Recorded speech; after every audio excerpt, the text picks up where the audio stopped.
Hello, good morning, नमस्कार आप सभी भावी अध्यापक एवं अध्यापिकाओं का आपके अपने यूट्यूब चैनल ऑनलाइन शिक्षण पर बहुत बहुत स्वागत है। दोस्तों, आप सभी जानते हैं कि ऑनलाइन शिक्षण चैनल पर आपके लिए टॉप 30 क्वेश्चंस की सीरीज चल रही है, जिसमें आज आपका ये 20वें नंबर का प्रैक्टिस सेट होगा और आज आपके ईवीएस के टॉप 30 क्वेश्चंस का हम लोग टेस्ट लगाने वाले हैं, जो कि आपके प्रीवियस पेपर से क्वेश्चंस लिए गए हैं।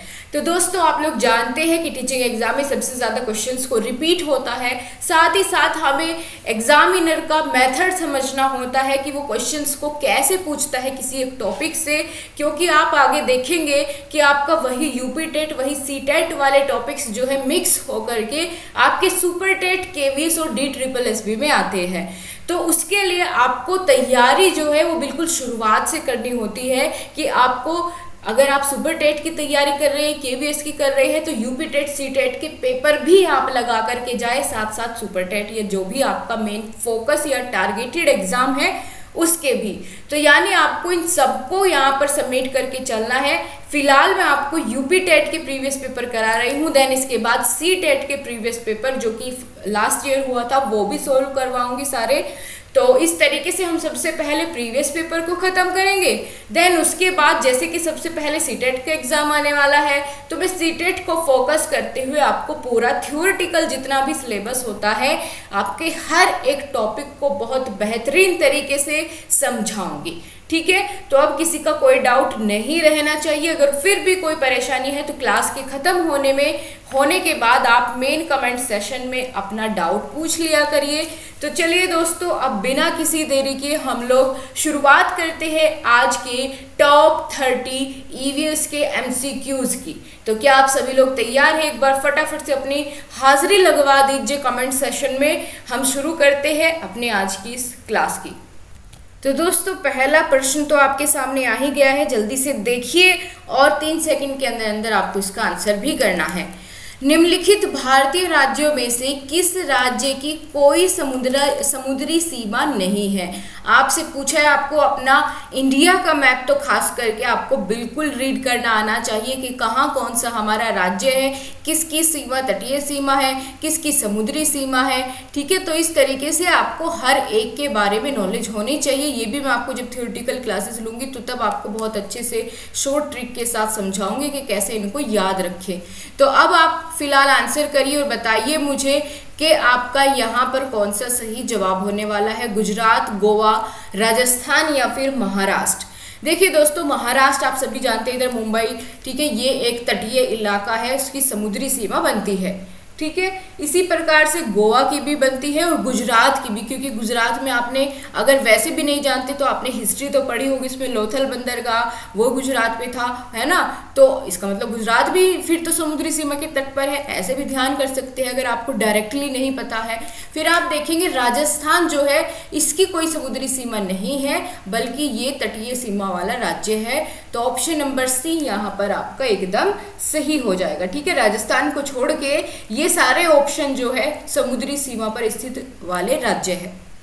आगे चले, किसी नदी के प्रदूषण स्तर की माप की जाती है? अगर हमें देखना है कि नदी में कितना प्रदूषण है, कितना प्रदूषण का स्तर क्या है, तो हम किस इकाई से उसको मापते हैं? ATP से, STP से या BOD से या WPL से?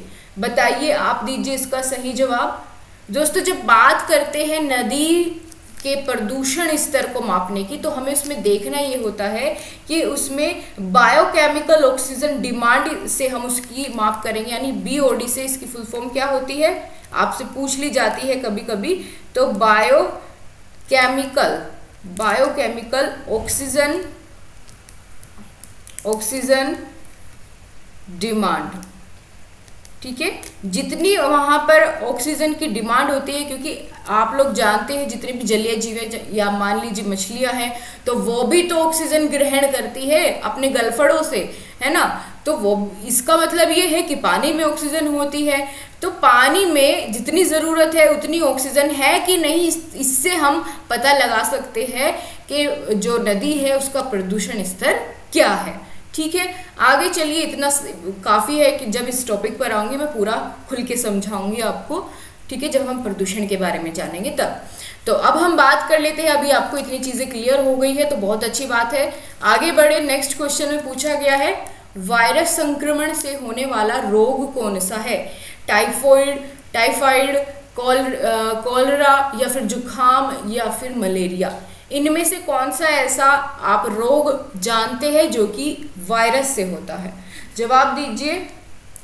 बिल्कुल दोस्तों, आप लोगों ने देखा होगा कई बार घर में, फैमिली में किसी को अगर जुकाम हो जाता है, कोल्ड हो जाता है, तो हम लोग उससे बचते हैं, है ना, कि भाई देख मुझे बहुत जल्दी हो जाता है, अगर पास में किसी को हो तो थोड़ा सा मेरे से तो दूरी बनाए रख, कि अगर छींकते हैं तो अपने मुंह को ढककर तब छींके, है ना। तो इस तरीके से क्यों बोलते हैं? क्योंकि वो एक संक्रामक रोग होता है कि अगर वो एक से दूसरे के पास इजीली फैल सकता है, तो इसीलिए यहाँ पर क्या हो जाएगा, यहाँ पर आपका, अगर आपको आंसर नहीं भी पता होता तो इस तरीके से आप थोड़ा सा सोच कर उसके बारे में आंसर सही टिक कर पाएंगे, ठीक है। तो इसका सही जवाब क्या हो जाएगा? जुकाम। अगला प्रश्न है, भारत में कृषि को प्रभावित करने वाला मौसम का सबसे महत्वपूर्ण तत्व क्या है? जो कि आपका कृषि को प्रभावित करता है, वो सबसे महत्वपूर्ण तत्व कौन सा है? तापमान है, आर्द्रता है, पवन है या वृष्टि है? तो जवाब दीजिए, क्या हो जाएगा? जो सबसे ज्यादा प्रभावित करता है कृषि को, वो क्या हो जाएगा? आंसर करिए फटाफट से। देखिए दोस्तों, वैसे तो हर किसी का प्रभाव पड़ेगा, लेकिन प्रश्न में पूछा है सबसे महत्वपूर्ण, तो उसके हिसाब से आपको आंसर करना है। और अगर यहाँ पर आप में से कोई वृष्टि का अर्थ नहीं समझता तो वो गलत जरूर करेगा, क्योंकि वृष्टि का अर्थ क्या होता है? आपका वर्षा होता है, ठीक है। क्या होता है? आपका वर्षा होता है, ठीक है, ऐसे नहीं, ऐसे लिखेंगे, वर्षा होता है। तो वर्षा का सबसे ज्यादा प्रभाव पड़ता है, उसी पर डिपेंड रहता है ना, कि फसल अच्छी होगी या नहीं होगी। ज्यादा बारिश हो गई तो खराब हो जाएगी, ठीक है, और अच्छी बारिश हुई तो फसल भी स्वस्थ होगी, कम हुई तो सूखा पड़ेगा। तो सबसे ज्यादा प्रभावित क्या करता है? वृष्टि यानी वर्षा करती है। ऑप्शन नंबर डी यहाँ पर आपको एकदम करेक्ट हो जाएगा। आगे चलते हैं, वायुमंडल की सबसे ठंडी परत कौन सी है? तापमंडल, मध्य मंडल, क्षोभ मंडल या फिर आयन मंडल? जवाब दीजिए आप लोग, सबसे ठंडी परत कौन सी होती है?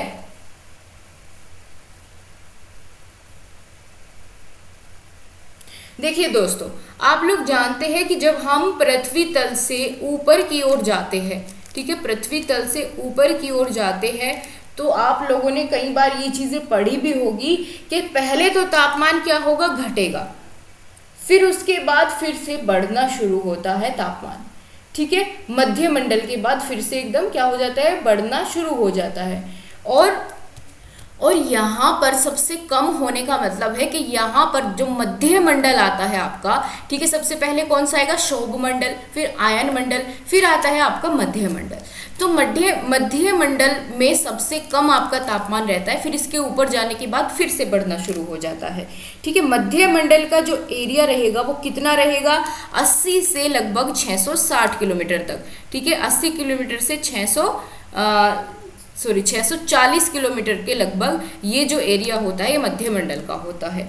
इसके अलावा यहाँ पर तापमान कितना पहुँच जाता है? -100 डिग्री सेल्सियस तक यहाँ पर तापमान पहुँच जाता है। तो यानी मतलब क्या है? इसका मतलब ये है कि सबसे कम तापमान कहाँ रहेगा? मध्य मंडल में। तो सबसे ठंडी परत कौन सी होगी? मध्य मंडल ही तो होगी ना।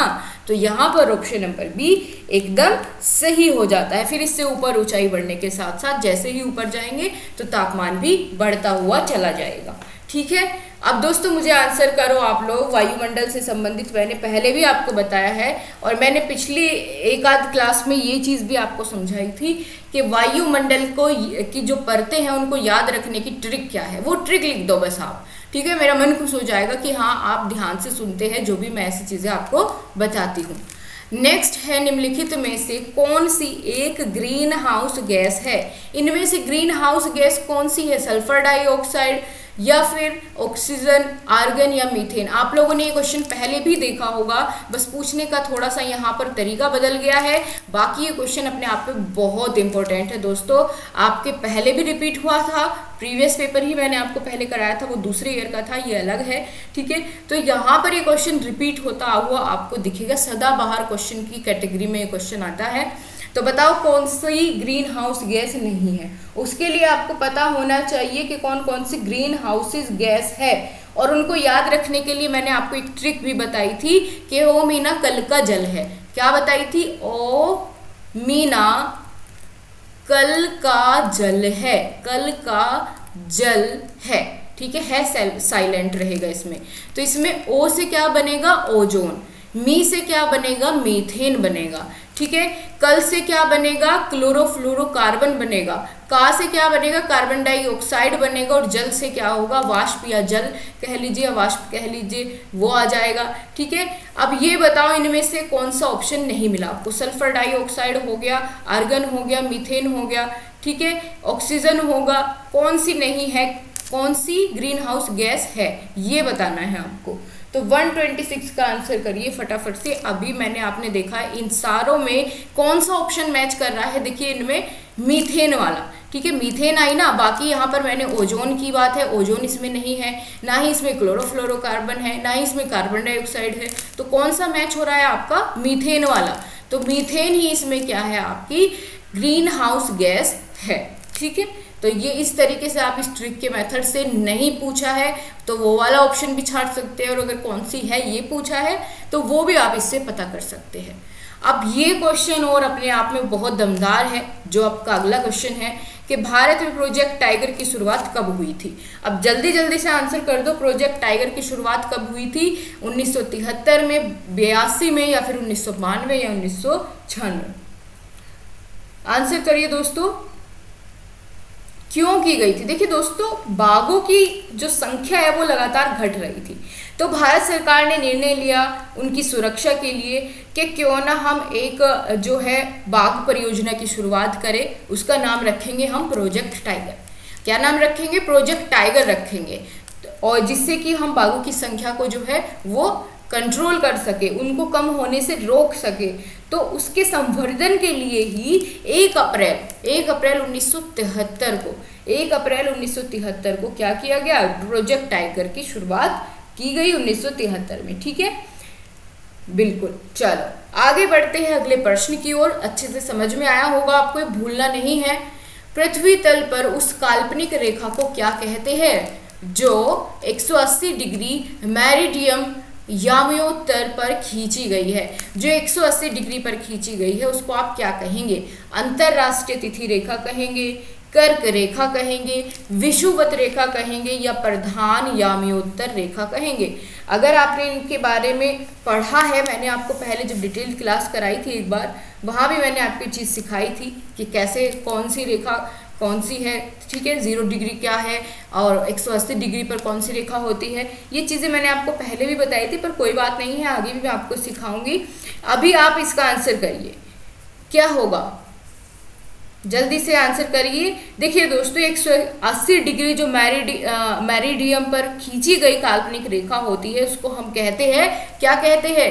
अंतरराष्ट्रीय तिथि रेखा कहते हैं, अंतरराष्ट्रीय तिथि रेखा कहते हैं। और इसे पार करने पर एक दिन बढ़ जाता है अगर हम पूर्व से पश्चिम की ओर जाते हैं, ठीक है। अगर हम पूर्व से पश्चिम की ओर जाएंगे तो एक दिन बढ़ जाएगा, और अगर पश्चिम से पूर्व की ओर जाएंगे तो एक दिन घट जाएगा। तो इस तरीके से ये हमारी अंतरराष्ट्रीय तिथि रेखा कहलाती है। आगे चले, अगला प्रश्न है, ये भी अच्छा क्वेश्चन था, ध्यान रखने वाला।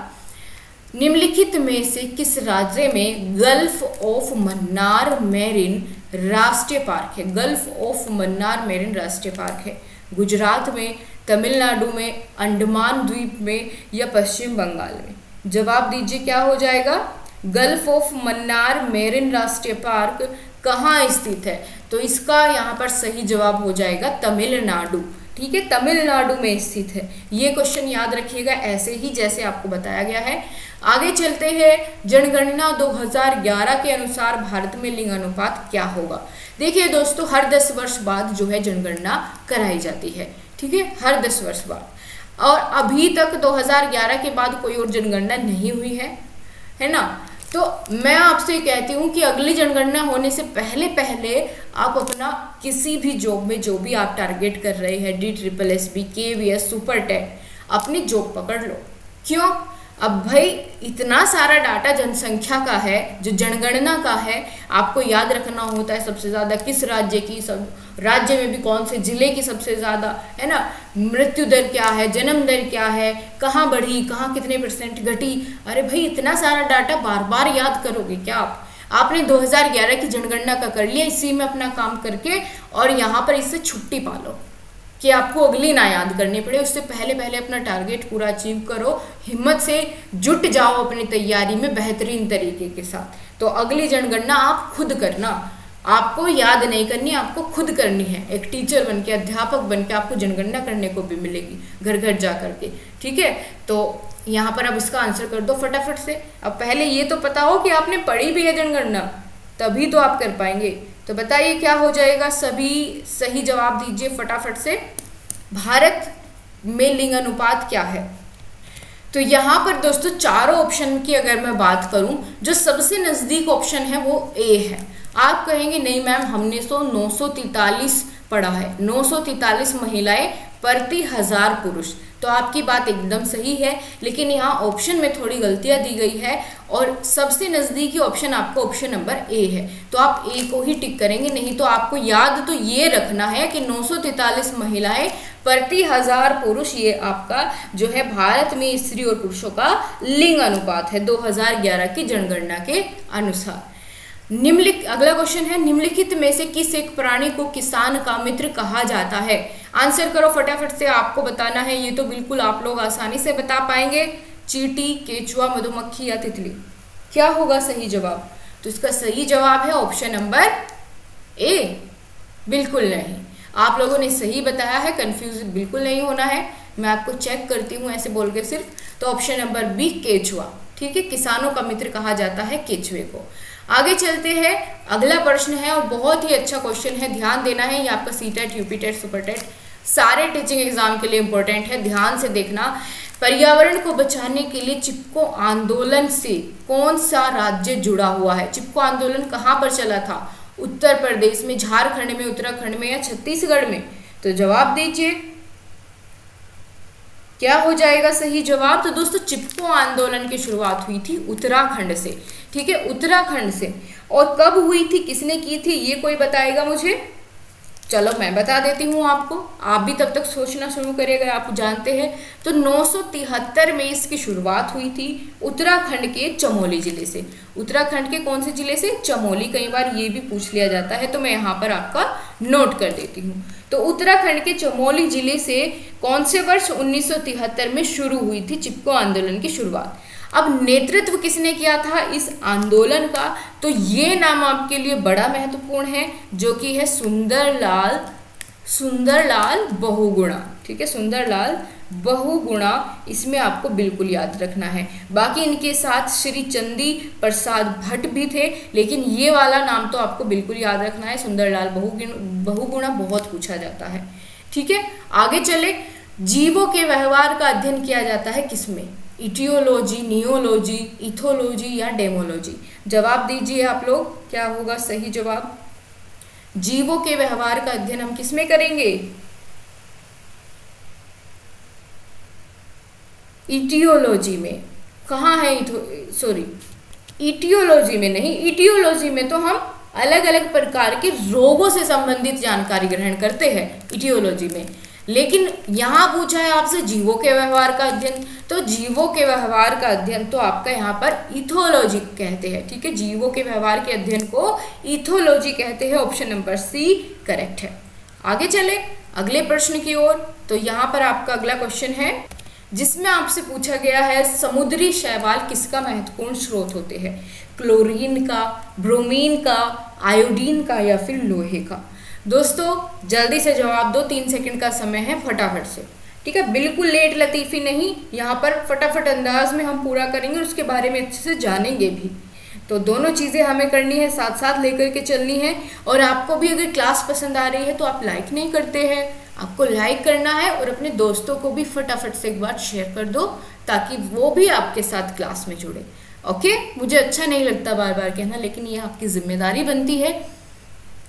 बिल्कुल, तो सही जवाब यहाँ पर आपने दिया आयोडीन, एकदम करेक्ट है। क्योंकि आप लोग अगर वैसे इसका सही जवाब नहीं जानते तो आप ये तो जानते हैं कि हमें समुद्र से क्या मिलता है, सबसे ज़्यादा नमक मिलता है, आयोडीन। ठीक है, तो यहाँ पर समुद्र में उगने वाली जो शैवाल होगी भाई उसमें भी तो फिर आयोडीन मिला हुआ होगा, नमक मिला हुआ होगा। तो आयोडीन की प्राप्ति होती है समुद्री शैवाल से। ठीक है, समुद्री शैवाल आयोडीन का एक सबसे अच्छा स्रोत होता है। और आयोडीन की कमी से कौन सा रोग हो जाता है, आयोडीन की कमी से होने वाले रोग का नाम बता दो मुझे एक बार, तो मैं आपको मान जाऊं कि कौन बताएगा। देखते हैं, बिल्कुल यहाँ पर कौन सा रोग हो जाता है, घेंगा रोग बोलते हैं उसको। ठीक है, इसमें क्या होता है, जो आपके गले में थायराइड ग्रंथियां होती है उनमें सूजन आ जाती है ना, तो वही होता है घेंगा रोग, गला सूज जाता है। कई बार फोटो में आपने देखा भी होगा या टीवी में ऐड दिखाते हैं कि घेंगा हो जाता है आयोडीन की कमी से, तो आपने देखा होगा ना वहाँ पे, बिल्कुल वही होता है। तो ये हो जाएगा आपका ऑप्शन नंबर सी। अगला है लाइकेन, शैवाल क्या है, परजीवी है, रसायन स्वपोषी है, सहजीवी है, क्या है, अपघटक है। सही जवाब जल्दी से आपको देना है, 3 सेकंड का समय है। बिल्कुल, लाइकेन क्या होता है, लाइकेन होते हैं, इनमें से किस कैटेगरी में आएंगे, सहजीवी की। सहजीवी कौन होते हैं, ऐसे जंतु या ऐसे पौधे जो एक साथ रह के एक दूसरे को क्या करते हैं, लाभ पहुंचाते हैं, हानि नहीं पहुंचाते, लाभ पहुंचाते हैं और एक दूसरे के साथ रहते हैं, उनको हम क्या कहते हैं, सहजीवी कहते हैं। जिनमें राइबोसोम शैवाल या लाइकेन आ जाती है ना, बिल्कुल इस तरीके से। तो ये क्या कहलाएगी, सहजीवी कहलाएगी, क्योंकि एक दूसरे के साथ रह करके क्या करती है, एक दूसरे को लाभ पहुंचाती है। बिल्कुल, आगे चलते हैं। सीएनजी का ईंधन के रूप में इस्तेमाल होता है वाहनों में, उद्योगों में, खाना बनाने में या फिर वाहनों एवं उद्योग दोनों में। बताइए सीएनजी का प्रयोग आजकल कहाँ हो रहा है सबसे ज्यादा, 136 का आंसर करिए। आप कहेंगे कि वाहनों में हमने देखा है, लेकिन सिर्फ वाहनों में नहीं होता है, सीएनजी का इस्तेमाल अब भरपूर तरीके से उद्योगों में भी होता है। ठीक है, तो यहाँ पर इसका सही जवाब डी होगा। अच्छा, अब सीएनजी की फुल फॉर्म मुझे कौन बताएगा, सीएनजी की फुल फॉर्म क्या होती है, ये मैं आपको नहीं बताऊंगी, ये आपको कमेंट सेक्शन में आंसर करना है, सीएनजी की फुल फॉर्म क्या होगी। आगे अगला क्वेश्चन देखेंगे हम लोग, जिसमें आपसे पूछा गया है पर्यावरण जागरूकता का किसके द्वारा सृजन किया जाता है, व्याख्यान विधि से, क्षेत्रीय भ्रमण से, या समूह वार्तालाप से, या फिर अध्ययन से। आप बताइए इसका आप क्या देंगे सही जवाब। विद्यार्थियों के बीच आपको पर्यावरण की जागरूकता उनके अंदर लानी है, तो आप कौन सा तरीका इसमें से इस्तेमाल करेंगे, किस तरीके को आप सबसे बेटर मानते हैं। तो देखिए दोस्तों, पर्यावरण जागरूकता आपको दिखानी है, ठीक है, या ईवीएस में, आपके ईवीएस वाले पोर्शन में ज़्यादातर आपके लिए सबसे अच्छी विधि मानी जाती है क्षेत्रीय भ्रमण। क्षेत्रीय भ्रमण का मतलब क्या हो जाता है कि भाई विद्यार्थियों को जब आप पर्यावरण की जागरूकता देना चाहते हैं, उसके लिए आप उसको उस क्षेत्र का भ्रमण करवाएं। जैसे मान के चलिए आपको बताना है कि बहुत सारे जीव ऐसे हैं जो कि विलुप्त हो रहे हैं, वो सिर्फ हमें चिड़ियाघर में देखने को मिलते हैं, तो आप क्या करेंगे, बच्चों को चिड़ियाघर ले जाएंगे, है ना, और पक्षी रिजर्व में ले जाएंगे, ऐसी ऐसी जगह पे ले जाएंगे कि जहाँ पर बच्चे उन चीज़ों के साथ कनेक्ट कर पाए और वास्तविक दुनिया से जो है अपने टॉपिक को जोड़ पाए, है ना। तो उसके लिए सबसे अच्छी विधि क्या है पर्यावरण जागरूकता की, क्षेत्रीय भ्रमण है। आप दिखा सकते हैं कि हमारी वजह से पानी गंदा हो रहा है, नदियाँ गंदी हो रही है, हम उसमें कूड़ा डालते हैं तो देखो क्या हालत हो रही है। हमें ऐसा नहीं करना चाहिए, क्योंकि बहुत सारे जो जीव है वो इससे पानी पीते हैं जिनकी मृत्यु हो जाती है ना। इस तरीके से आप उनको दिखा करके समझा सकते हैं। तो आगे चलते हैं अगले क्वेश्चन की ओर। आप समझ गए होंगे इसको, एलपीजी का संक्षिप्त रूप क्या है। अब दोस्तों क्वेश्चन तो बड़ा बुद्धू सा है, पर यहाँ भी लोग गलती कर जाते हैं। आप देखते हैं करोगे कि नहीं, आंसर करिए। एलपीजी की फुल फॉर्म पूछी है लो पैड गेम्स या लोकल पैसेंजर गाड़ी, बड़ी वाह, भाई वाह, बहुत बढ़िया फुल फॉर्म दिया है यहाँ पर, लिक्विफाइड पेट्रोलियम गैस या लोकल पेट्रोलियम गैस। जवाब दीजिए, आप क्या बताएंगे, देखना होगा। एलपीजी की फुल फॉर्म क्या होती है? अरे क्या होती है, जल्दी बताओ ना। ऑप्शन सी बता रहे हैं, लिक्विफाइड पेट्रोलियम गैस, एकदम करेक्ट है, बहुत अच्छे, वेल डन। आगे चलो। पृथ्वी पर पहुंचने से पहले ओजोन परत किन कणों को अवशोषित करती है? भाई पृथ्वी पर कौन से ऐसे कण आ रहे हैं जिनको ओजोन लेयर ही पृथ्वी पर पहुंचने से पहले क्या कर लेती है? अवशोषित कर लेती है। और अवशोषित कर लेती है इसीलिए हम लोग आज बचे हुए हैं, नहीं तो उन कणों की वजह से जिनको ये रोकती है, उनकी वजह से स्किन कैंसर न जाने कितनी कितनी बीमारियां हो जाती है ना।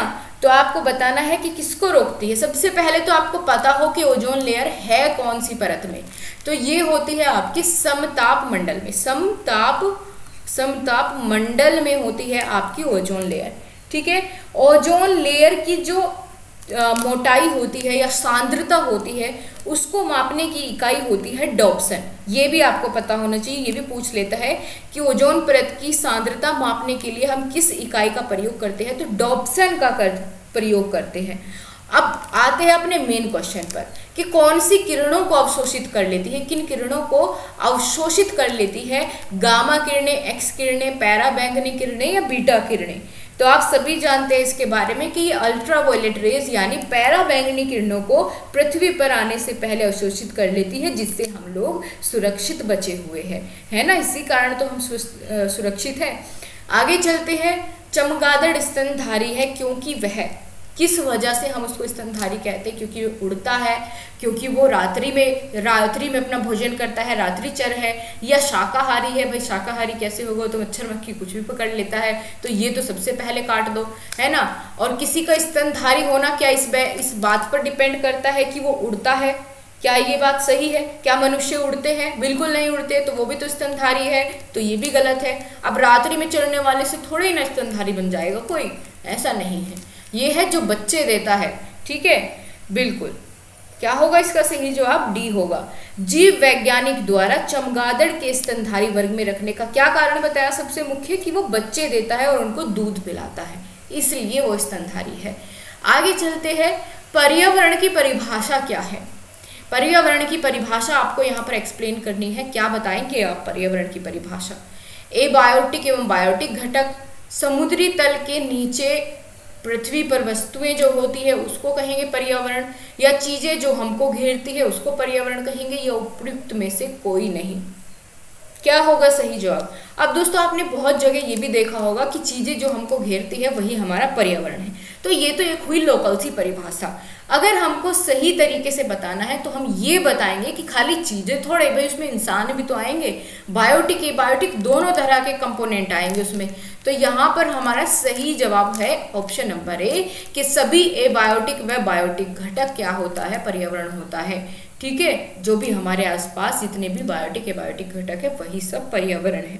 तो इसका सही जवाब हो जाएगा ऑप्शन नंबर ए, क्योंकि पर्यावरण बहुत सारे तत्वों से मिलकर बना होता है और एक ऐसा व्यवस्थित समूह होता है जिसमें बायोटिक और एबायोटिक का एक प्राकृतिक संतुलन बना रहता है, और इसी संतुलन के परिणाम स्वरूप क्या होता है? संपूर्ण जीव मंडल में विभिन्न दशाओं के अनुसार जीवोम अथवा बायोम का विकास भी होता रहता है। तो ये आपका इस वजह से यहाँ पर ऑप्शन नंबर ए सही है। तो अब आपको यहाँ पर आपका ये लास्ट क्वेश्चन था, अब आपको इसमें से अपना टोटल स्कोर बताना है कि आप लोगों ने कितने प्रश्नों का सही उत्तर दिया। ठीक है, तो अपना यहाँ पर बिना किसी देरी के टोटल स्कोर बता दो, और इसके अलावा आपको अगर दोस्तों क्लास पसंद आई है तो लाइक और शेयर ज़रूर कर दो। सब्सक्राइब आपने कर लिया होगा अगर आपको पसंद आ ही रही है, और आगे आपको बहुत कुछ इस चैनल के माध्यम से मिलने वाला है और आपको जानकर खुशी होगी, लेकिन अभी आपके लिए वो सरप्राइज़ है, बहुत जल्दी मैं रिवील करने वाली हूँ, उस पर पूरा ज़ोरों शोरों से काम चला हुआ है। तो मिलेंगे दोस्तों अभी आपसे अगले प्रैक्टिस सेट के साथ, तब तक के लिए आपके लिए बहुत सारा प्यार, नमस्कार। और अगर पिछला कोई प्रैक्टिस सेट आपने अभी तक छोड़ा हुआ है पेंडिंग, उसको पूरा ज़रूर कर लिया करिए। ठीक है, बहुत अच्छे अच्छे क्वेश्चंस होते हैं आपको, उसके साथ में एक्सप्लेनेशन होता है, तो बहुत सारी चीज़ें ऐसे ही क्लियर हो जाती है। सो टेक केयर गाइज, मिलते हैं आपसे नेक्स्ट क्लास में, तब तक के लिए बाय बाय, टेक केयर, जय हिंद।